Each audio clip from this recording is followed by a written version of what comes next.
Look at the satellite imagery of a corporate parking lot in early 2024. Row after row of brand new electric vehicles sitting idle in the sun, baking on the cracked asphalt. They are not waiting for customers to arrive at an airport terminal. They are waiting for buyers at a wholesale auction. This is a graveyard of the future. The world's most famous rental car company is actively liquidating 20,000 nearly new electric cars at a massive financial loss. The corporate replacement strategy? Taking the remaining capital and buying thousands of traditional gas-guzzling combustion engines.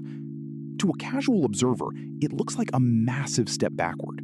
It looks like a catastrophic failure of environmental policy or a sudden consumer rejection of clean energy. But this is not a story about climate change, and it is firmly not a story about electric vehicles being badly engineered cars. This is a story about a hidden financial mechanism that dictates the existence of every vehicle on the road. The rental car industry operates on a razor-thin margin of asset management, performing a daily high-wire act of debt, utilization, and depreciation. In 2021, Hertz engineered what looked like an absolute public relations masterstroke. They boldly announced the purchase of 100,000 Teslas. The financial markets cheered. The stock surged. Tesla reached a $1 trillion valuation based in part on the momentum of this massive fleet order. Hertz looked like a visionary pioneer, leading the legacy corporate world into a frictionless, clean energy future. 2 years later, that exact same executive decision detonated on their balance sheet, effectively vaporizing hundreds of millions of dollars in corporate asset value overnight. The catalyst was not a mechanical failure. It was a unilateral price cut by Elon Musk. To understand why a simple price drop at a manufacturer forces a rental giant to bleed money and abandon a massive corporate initiative, you have to look past the steering wheel and into the math. Welcome to the residual value trap. Most people completely misunderstand what a rental car company actually does. When you walk up to a brightly lit counter at an airport and hand over your credit card, you think you are paying for transportation. You assume the company makes its profit by renting you a vehicle for $50 or $80 a day. That is a carefully maintained illusion. Rental car companies are not in the transportation business. They are massive, highly leveraged participants in the used car futures market. They operate an aggressive, continuous cycle of asset liquidation. Here is the hidden mechanism that runs the entire industry. A company like Hertz buys millions of vehicles directly from legacy manufacturers at a steep, negotiated fleet discount. They put those cars on the road to generate daily cash flow. But that daily rental fee is merely designed to offset the cost of the vehicle's rapid depreciation, insurance, and operational overhead. The true profit is realized at the end of the line. After 12 to 18 months, the rental company sells that vehicle into the secondary used car market. The entire business model hinges on one critical, unforgiving metric: residual value. Residual value is the estimated resale price of an asset at the exact end of its useful corporate life. If a traditional sedan costs $30,000 and sells 18 months later for $22,000, the depreciation cost is exactly $8,000.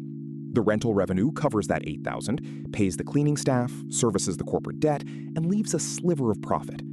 But if the used car market suddenly softens and that exact same vehicle only sells for $15,000 at auction, the entire math equation breaks. The depreciation cost doubles. The profit vanishes. The company bleeds cash with every passing hour. Therefore, fleet operators are fiercely protective of residual value. They demand extreme predictability.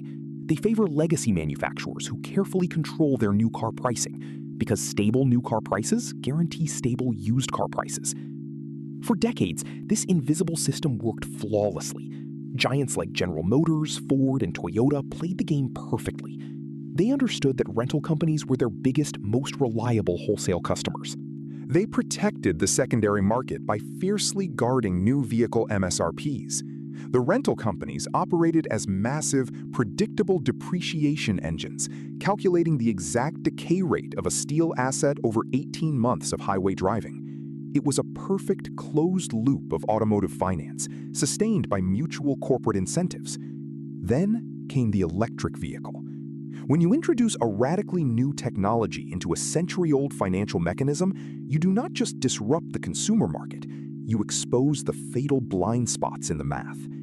To finance these massive fleets, rental companies issue billions of dollars in asset-backed securities. The cars themselves are the collateral for the debt. If the value of the collateral drops, lenders demand more capital to secure the loans. It is a fragile house of cards, built entirely on the assumption that a used car will always retain a predictable percentage of its original purchase price. This financial architecture leaves absolutely no room for technological volatility. To grasp the scale of the impending collision, you have to rewind to the fall of 2021. Hertz was barely breathing. The company had just emerged from a grueling, humiliating bankruptcy, financially devastated by the sudden global travel freeze of the pandemic. The new ownership group, backed by private equity, desperately needed a massive narrative reset.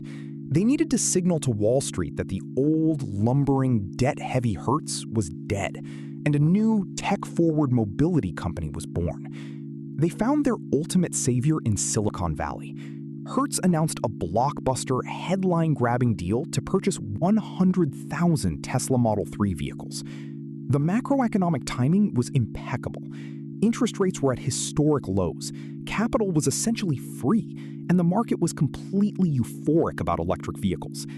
Environmental, social, and governance mandates were forcing corporate boards to aggressively decarbonize their operations. Hertz rolled out a massive, highly produced advertising campaign featuring NFL legend Tom Brady. The financial press lauded the executive move as a visionary leap into the future. The announcement was so powerful and the signal of institutional adoption so strong that it helped push Tesla's market capitalization past the mythical $1 trillion mark. Hertz stock surged in response. It was the ultimate corporate public relations victory, transforming a bankrupt legacy brand into a clean energy pioneer overnight. But behind the glossy advertisements and the soaring stock prices, a fatal miscalculation was quietly brewing in the accounting department. Hertz had completely violated the cardinal rule of fleet economics. They bought a highly volatile, rapidly evolving technological asset at the absolute peak of retail pricing. Tesla does not operate like Ford or Toyota. Tesla does not offer massive fleet discounts to rental companies to protect residual values. Tesla sells directly to consumers at dynamic, constantly shifting prices. In 2021, global supply chain shortages and semiconductor bottlenecks had driven the price of a new Model 3 to historic, unsustainable highs. Used Teslas were incredibly selling for nearly as much as brand new ones. Hertz executives looked at this distorted data and assumed the residual value of a Tesla would remain rock solid indefinitely. They modeled their complex depreciation curves based on a pandemic-distorted anomaly.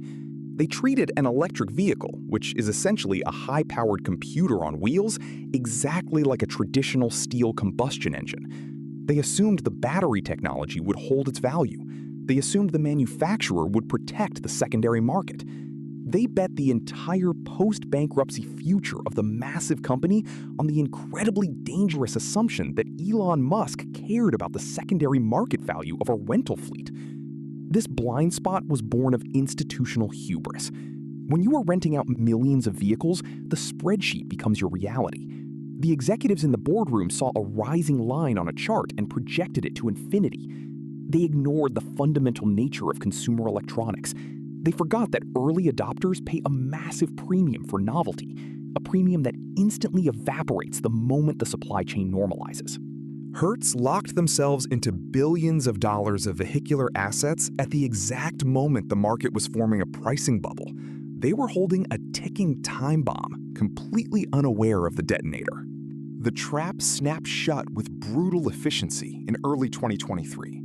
Facing rising global interest rates, shrinking consumer affordability, and fierce, unexpected competition from Chinese manufacturers like BYD, Tesla makes a ruthless, unilateral decision. Elon Musk slashes the retail prices of new Tesla vehicles. He does not cut them by a fraction of a percent. He cuts them by thousands of dollars at a time. 20%, 30%. Aggressive price cuts roll across the globe in rapid succession, completely destabilizing the automotive market. For a private consumer looking to buy a new electric car, this is fantastic news. It democratizes access to clean energy. But for a rental car company holding tens of thousands of those exact vehicles on its highly leveraged balance sheet, it is an absolute financial catastrophe. When the price of a brand new asset drops by 20% overnight, the value of the used asset plummets instantly. You cannot sell a used Tesla for $40,000 when a brand new one suddenly costs $39,000. Hertz's massive fleet of electric vehicles, purchased at the absolute top of the supply chain bubble, suddenly loses hundreds of millions of dollars in resale value. The meticulously calculated residual value completely evaporates. This is the Elon Musk Haircut, a massive, unpreventable wealth transfer from fleet operators back to the manufacturer's market share. But the depreciation nightmare is only the first devastating blow. The second blow strikes directly on the operational floor. The entire rental business operates on a ruthless metric of utilization. A car only makes money when it is out on the road, racking up miles. When it is sitting in the shop, it generates zero daily revenue while aggressively continuing to depreciate.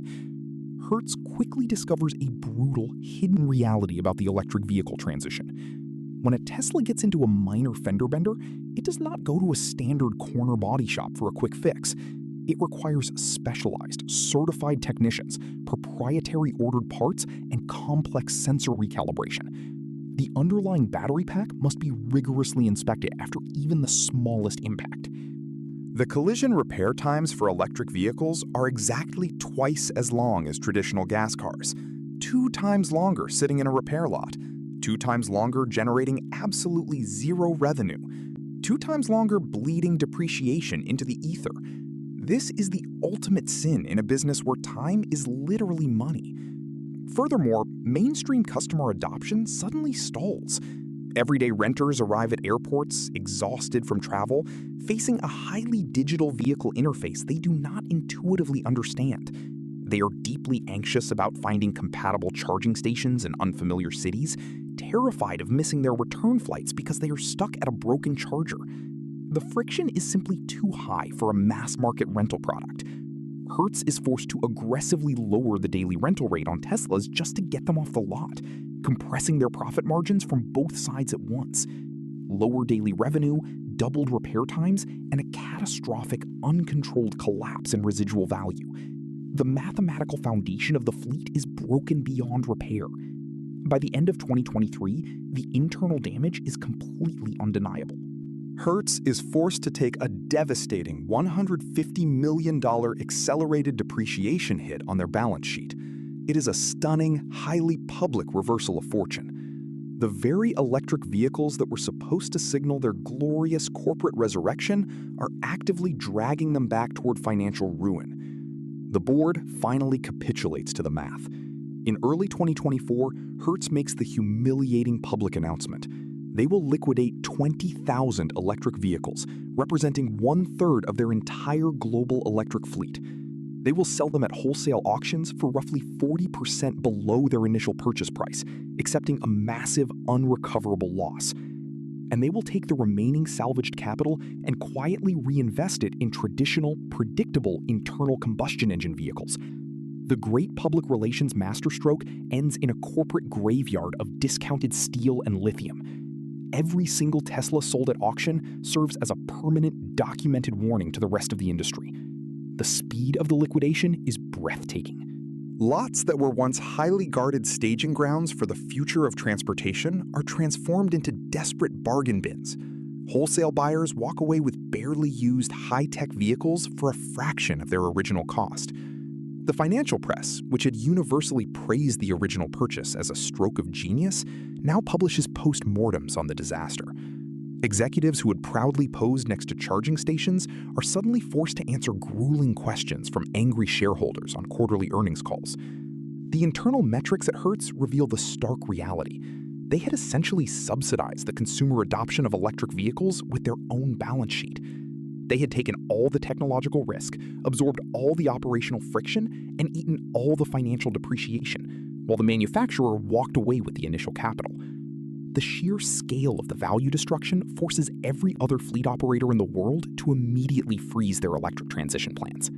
This monumental corporate retreat does not mean electric vehicles are a failed technology, nor does it validate the critics who claim the energy transition is impossible. It simply means the total cost of ownership for a commercial fleet is fundamentally, structurally detached from the experience of a private driver. A private owner buys an electric car, enjoys the silent acceleration, charges it in their garage for pennies overnight, and keeps it for 10 years. For that individual owner, the long-term savings on gasoline and traditional maintenance make the math work perfectly. But the rental industry does not hold cars for 10 years. They hold them for 18 months. They do not care about the cost of electricity versus the cost of gasoline because the consumer ultimately pays for the fuel. They care entirely about residual value, utilization rates, and specialized repair times.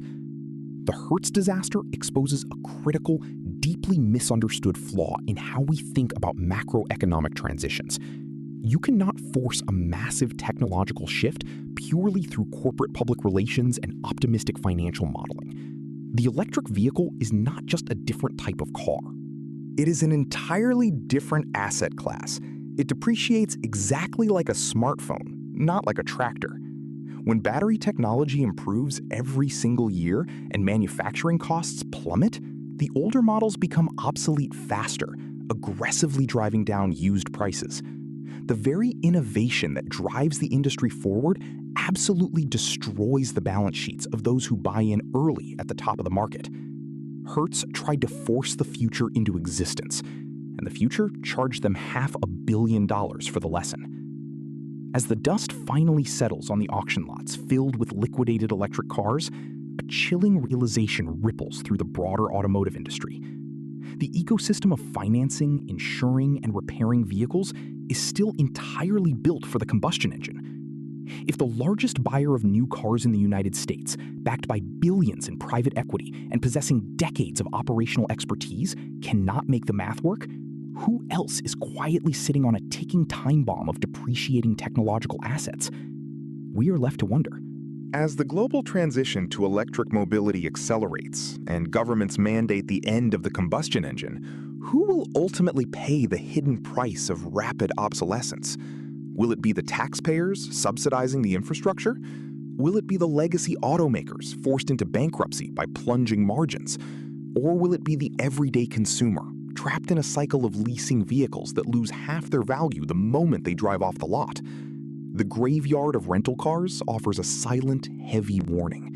The future of transportation is coming, but the mechanism of paying for it remains dangerously unresolved.